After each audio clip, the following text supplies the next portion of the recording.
चरित्रवान सम्राट विक्रमादित्य, तुम्हारी रक्षा कवच, तुम्हारी पत्नी के रूप को मैंने छीन लिया, ले लिया बदला अपने आप को ठुकराए जाने का। और अब मैं रहूंगी तुम्हारे संग, तुम्हारी पत्नी बनकर।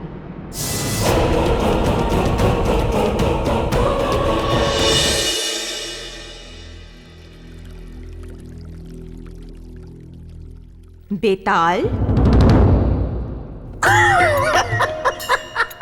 चौंक गए ना राजन।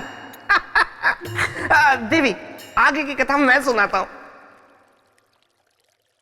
तो राजन, अब देखना यह है कि कैसे महाचतुर चिड़िया प्रियंवदा, जो रानी चित्रलेखा बन चुकी है, अपनी अगली चाल चलती है, और कैसे बेचारी गाय जैसी सीधी सादी महारानी, जो विश्वास में आकर अपना रूप प्रियंवदा को दे चुकी है, और मुसीबतों में गिरती चली जाती है। लाइए देवी, अब हमारा रूप हमें लौटा दीजिए।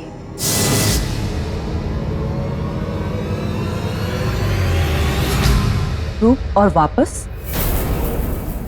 सन्यासिनी, हमने तुमसे ये रूप तुम्हें वापस करने के लिए नहीं लिया है, बल्कि तुम्हें वन वापस भेजने के लिए लिया है। जाओ, अब चली जाओ यहां से, अभी और अविलंब। देखिए देवी, ये हंसी मजाक का समय नहीं है। आपने कुछ क्षण के लिए हमारा रूप लिया था। लाइए, हमारा रूप हमें लौटा दीजिए।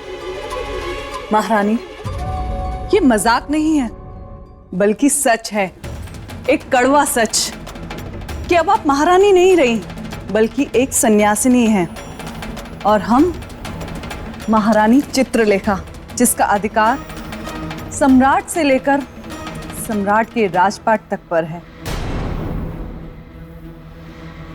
ये आप क्या कह रही हैं देवी?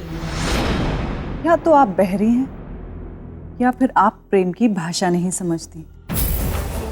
यदि आप अपना भला चाहती हैं, तो इसी वक्त राजमहल से चले जाइए, अन्यथा हमारा शरीर हमें लौटा दीजिए देवी, अन्यथा हम सैनिकों को बुलाएंगे। छल की बिसात हमने बिछाई, अब प्रपंच के प्यादे आप चल रही हैं। विरामहेर जी, विरामहेर जी, विरामहेर जी,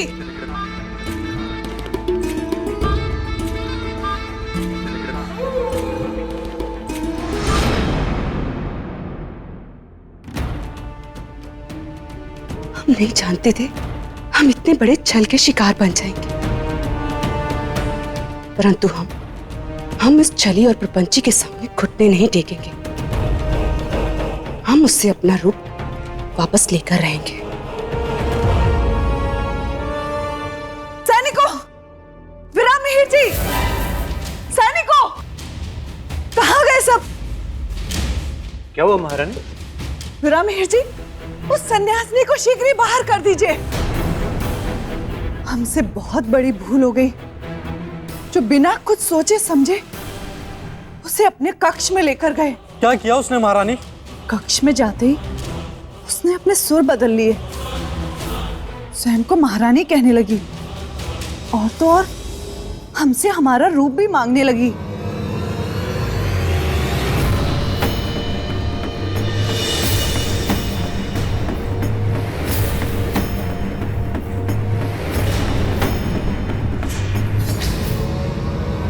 हमें हमारा रूप वापस दे घातिनी, अन्यथा हम तुम्हें जीवित नहीं छोड़ेंगे। राजदंड देंगे तुम्हें। सैनिकों, बंदी बना लो इसे।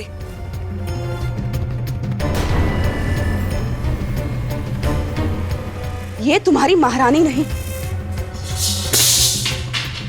हमारे वेश में एक बहरूपिया है। बस देवी, बस, अब और नहीं। अच्छा होगा आप अभी इसी समय यहां से चली जाएं। आचार्य वीरामिहिर जी, आप हम ही जाने के लिए कह रहे हैं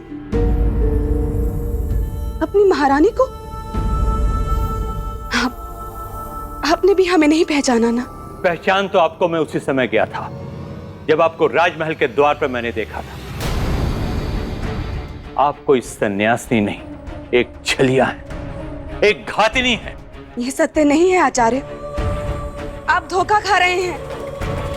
हम आपकी महारानी हैं, महारानी चित्रलेखा। इससे पहले कि महारानी से छल करने का अपराध में आपको कारावास में डाल दिया जाए, आप यहां से चली जाएं। किसी स्त्री का अपमान हमारे राज्य का संस्कार नहीं। हमें बाध्य मत कीजिए संस्कार की लकीर को लांघने पर।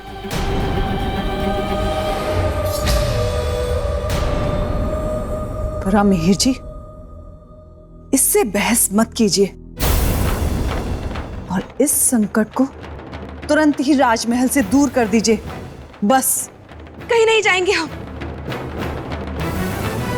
जब तक सम्राट वापस नहीं आ जाते, हम कहीं नहीं जाएंगे, ना इस राजमहल से और ना ही इस राज्य से। देवी, एक प्रश्न मेरे मन में होता है कि परीक्षा तो सम्राट विक्रमादित्य की थी, तो फिर उनकी पत्नी चित्रलेखा के साथ इस प्रकार का छल और उन्हें इस तरह पीड़ा देना कहां तक सही था? राजन, ये आपने कोई नया प्रश्न नहीं किया। यही प्रश्न इंद्रदेव ने भी ऋषिवर से किया था और उनका उत्तर था कि सम्राट विक्रमादित्य की वास्तविक परीक्षा का आरंभ अब हुआ है। हम सत्य कह रहे हैं, हम आपकी महारानी हैं, हमारा विश्वास कीजिए, हम सत्य कह रहे हैं। चरित्रवान विक्रमादित्य, पतन हो गया तुम्हारे चरित्र का, क्योंकि अब तुम्हारी पत्नी चित्रलेखा नहीं, प्रियंवदा है। अब देखती हूँ कि कैसे करते हो अपने चरित्र की रक्षा।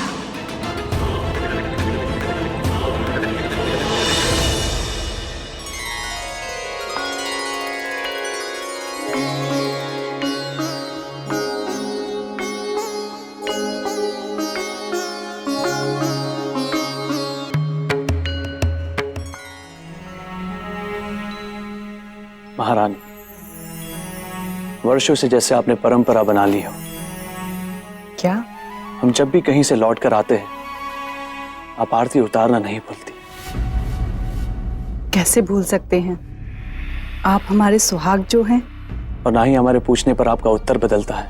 क्या? कैसा उत्तर? आप ही बताइए। क्या बोलो? मुझे तो पता ही नहीं कि क्या बोलती थी चित्रलेखा। क्या हुआ? आप अपने संवाद भूल गई? नहीं नहीं सम्राट, हमें तो अच्छी तरह से याद है। बस हम तो यूं ही आपकी प्रेम की परीक्षा और आपकी स्मरण शक्ति की परीक्षा ले रहे थे। अब आप हमारे उत्तर को दोहराएं तो जाने। यदि हमारी प्रेम की कसौटी आपको उत्तर देना है तो सुनिए। आप हमेशा हमसे एक बात कहती है, हम आपकी आरती नहीं नजर उतार रही है। तो गलत थोड़ी कहते थे।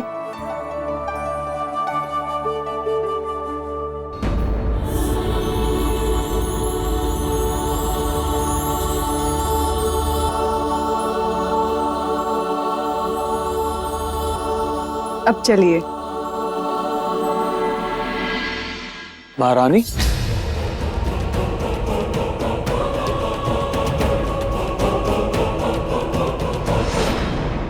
क्या? अब क्या हुआ? कुछ भूल रही हैं आप? क्या बोल रही? कहीं ऐसा ना हो कि मेरा भेद खुल जाए। चित्रलेखा को राज्य से बाहर निकालने से पहले मुझे उससे सब रीति रस्मों को पूछ लेना चाहिए था कि वह क्या क्या करती थी और कैसे कैसे करती थी। भारी भूल हो गई। अब क्या करूं?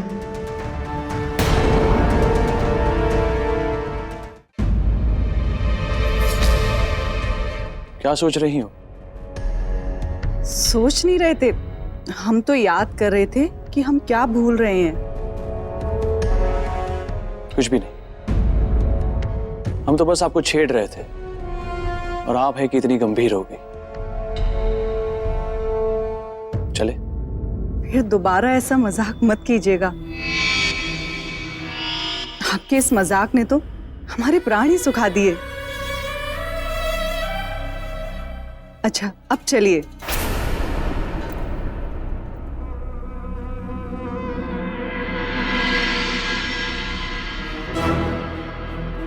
आज कुछ असामान्य सा व्यवहार है महारानी चित्रलेखा का। आज से पहले तो ऐसा कभी हुआ ही नहीं कि हम कहीं बाहर से आए हो और हमारी आरती उतारने के बाद उन्होंने हमारे चरण ना छुए हो। मना करने के बाद भी हट करके छूती रही। किंतु आज तो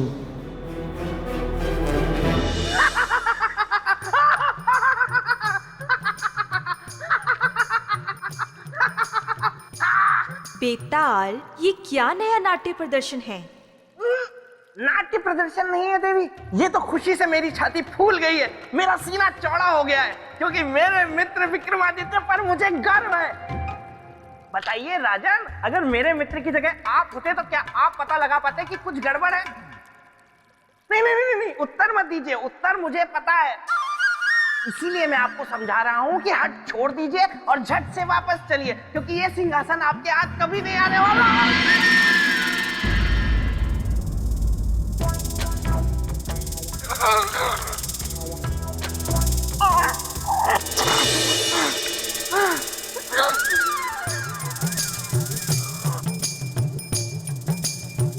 लगता है प्रेतलोक में सौंदर्य लेखा आ गई है और अपनी बुआ की दी हुई खेचन शक्ति का प्रयोग कर लिया है उसने। देवी, इस बात में तो कोई संशय नहीं कि मित्र हो तो बेताल जैसा। देखिए ना, आज भी मित्रता का धर्म निभा रहा है।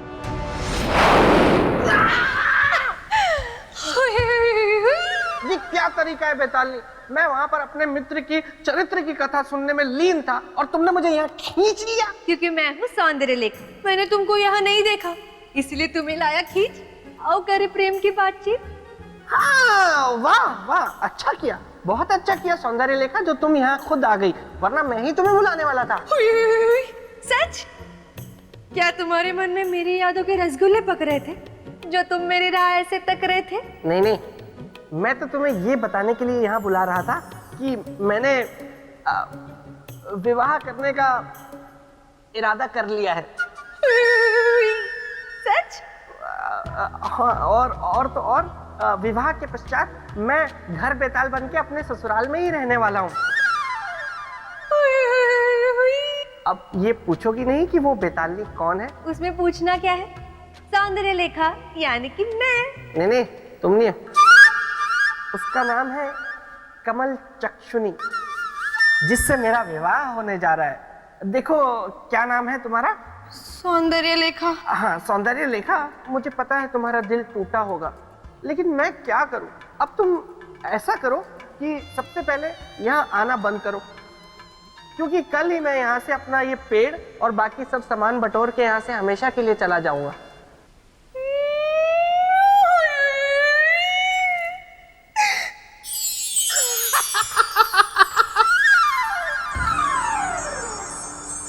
देवी, सम्राट विक्रमादित्य के मन में संशय तो आ गया था, किंतु उसके बाद उन्होंने क्या किया?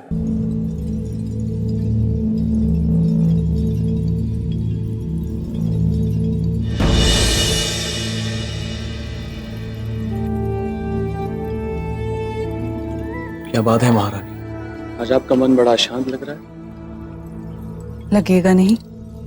जब एक स्त्री के पति को आज का विशेष दिन भी याद ना रहे तो भला उसका चित्त शांत कैसे रहेगा?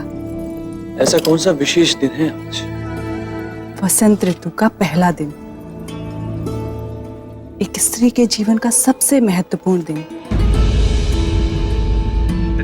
जिस दिन एक पत्नी का मन कभी मयूर बन अपने पति के साथ नाचने का होता है तो कभी हिरनी के समान गुलाचे भरते हुए भागने का होता है।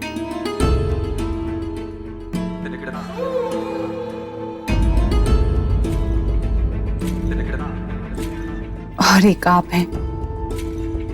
आज के दिन एक स्त्री अपने पति के अंक में समाकर सारे संसार के सुखों को पाना चाहती है। इसलिए आज हमने स्वयं अपने हाथों से आपका श्रृंगार करने का निर्णय लिया है। और अपने जीवन में वसंत ऋतु के स्वागत का निश्चय।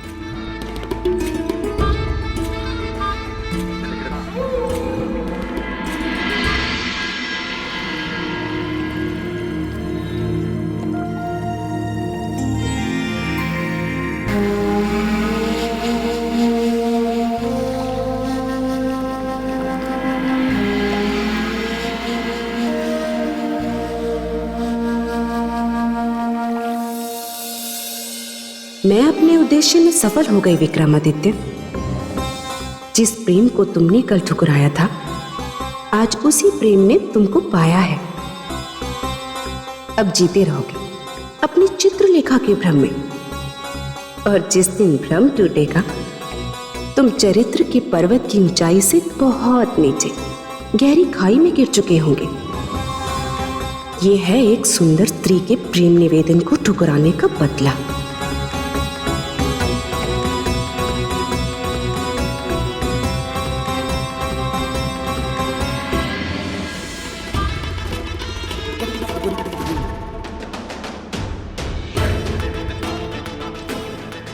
सम्राट विक्रमादित्य, अपने जिस चरित्र पर तुम्हें बहुत गर्व है, जो चरित्र ऋषियों और देवताओं के बीच चर्चा का विषय बना हुआ था, आज मैं प्रियंवदा उस चरित्र को सदा सदा के लिए मिटा दूंगी। आज मैं ये सिद्ध कर दूंगी कि रूप की धारा में सबके चरित्र बह जाते हैं।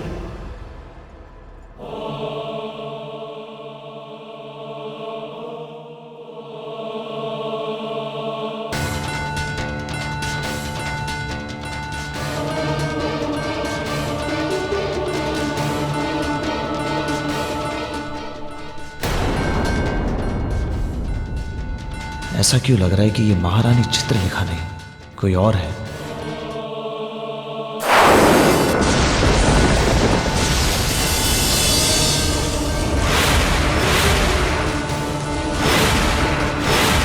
कौन है आप? आपकी पत्नी चित्रलेखा सम्राट। नहीं, झूठ बोल रही हैं आप। आप हमारी पत्नी नहीं हैं। बताइए हमें, कौन है आप?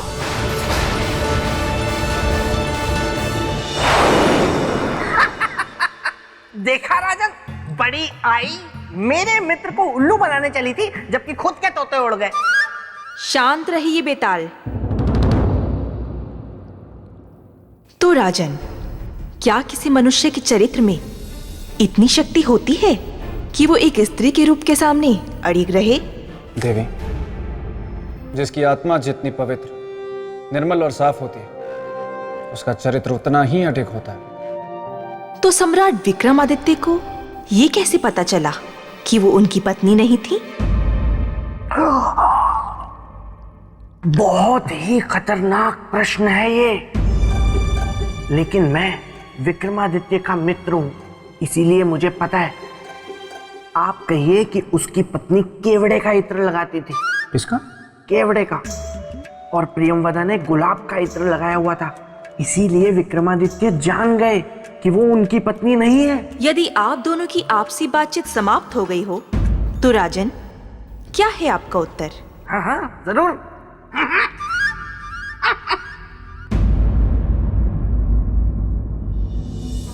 देवी, स्पर्श से।